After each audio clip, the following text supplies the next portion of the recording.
Direct à Beyrouth, on retrouve notre invitée Sophia Amara. Bonsoir, vous êtes grand reporter et réalisatrice. Merci d'être avec nous en direct.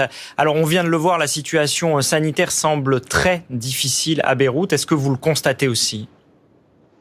Oui, en effet. Elle est difficile à deux niveaux. D'abord parce que vous venez de le dire, les hôpitaux sont absolument saturés. Certains qui auraient pu désengorger les hôpitaux qui ont reçu les premières victimes ont été partiellement ou entièrement détruits. Et par ailleurs, l'autre aspect, c'est qu'il n'y a pas assez d'équipes de sauvetage pour chercher les derniers survivants, les rescapés dans les décombres et plus loin en mer, parce qu'il se pourrait qu'il y ait des corps à récupérer en mer. Un membre de la Sûreté nationale, de la défense civile plutôt, m'expliquait qu'il avait dû lui-même transporter des cadavres sur ses épaules parce qu'il n'y avait pas assez de matériel, pas assez de civières, pas assez de véhicules. Donc voilà, le Liban est en situation vraiment de crise absolue sur le point humanitaire et donc il attend avec impatience l'aide internationale qui commence à arriver, française notamment. Alors sans faire trop de rapports, mais le Liban est un pays qui a connu des situations de guerre pendant de nombreuses années. Est-il préparé à ce type de situation qui, par moments, pourrait ressembler à une guerre, d'un point de vue sanitaire ?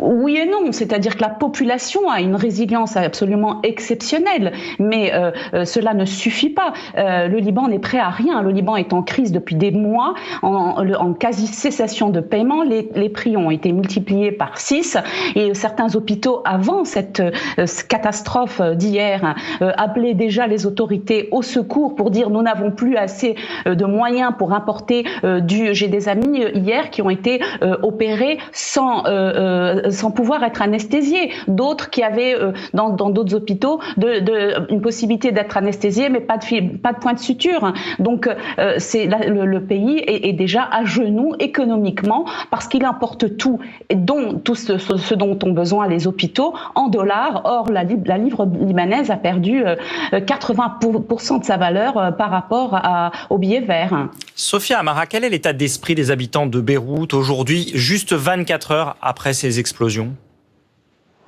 Écoutez, c'est un mélange de choc parce que malgré le fait qu'aujourd'hui, 24 heures sont passées depuis ces deux terribles déflagrations, certains sont encore incrédules face à l'ampleur des dégâts. Donc un choc et en même temps une colère qui va grandissante au fur et à mesure qu'ils réalisent que la moitié de la ville a été endommagée, sérieusement endommagée, le port complètement soufflé, le port par lequel viennent toutes les denrées alimentaires, donc la sécurité alimentaire des Libanais est en jeu désormais, et donc une grosse colère qui devrait se traduire plus tard peut-être par des manifestations ou une reprise du mouvement populaire qui avait éclaté en octobre dernier, justement pour dénoncer l'incurie, le laxisme des pouvoirs au Liban. Et le risque d'une instabilité politique à venir. On a vu l'ancien Premier ministre Saïd Hariri se rendre sur les lieux de l'explosion ce matin. Oui, il s'est rendu sur les lieux de l'explosion, il n'est pas le seul d'ailleurs, et il a eu une phrase un peu mystérieuse, mais pour les Libanais, elle était très claire. On sait qui tue le Liban, qui a mis Beyrouth à genoux. Donc évidemment, il fait allusion au tandem que constitue le président Michel Aoun, allié du Hezbollah chiite, un tandem qui est décrié par Saad Hariri et ses alliés, même si Saad Hariri, lui aussi, a été à un moment chef du gouvernement et que ces stocks de nitrate d'ammonium sont dans le port et ont été stockés de manière incorrecte, selon ce que me disait hier un militaire, depuis plusieurs années.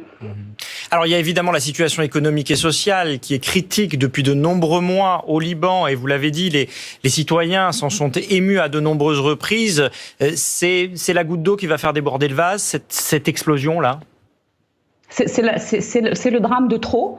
Une dame de 75 ans que j'ai pu voir aujourd'hui, qui a perdu son domicile, à qui il ne restait plus rien et qui était assise devant la petite boutique grâce à laquelle elle vivait, un petit commerce où il restait presque plus rien, mais qui ne voulait pas quitter les lieux parce que elle ne voulait pas être volée et qui me disait trop, c'est trop. J'ai vécu toutes les guerres du Liban, cette fois c'est trop, parce que cette fois ce n'est même pas une catastrophe naturelle, ce n'est même pas une ingérence de puissances régionales qui se sont souvent malheureusement fait la guerre sur le terrain libanais. Aujourd'hui c'est simplement de la négligence, ce à quoi certains répondent que non, parce qu'il faut absolument demander, là encore à chaque fois le Liban semble immature politiquement et juridiquement, parce qu'il demande déjà, la population demande une commission d'enquête internationale pour comprendre pourquoi ce nitrate d'ammonium, ces 2750 tonnes de nitrate d'ammonium se trouvaient dans une zone aussi sensible, aussi proche d'habitations de civils, et certains pointent du doigt le Hezbollah, dont des membres ont été arrêtés les dernières années au Koweït, à Chypre, en Thaïlande et en Bolivie pour détention justement de plusieurs tonnes de nitrate d'ammonium. Merci Sophia Amara d'avoir répondu à ces questions en direct de Beyrouth. Merci d'avoir été l'invitée de France Info ce soir.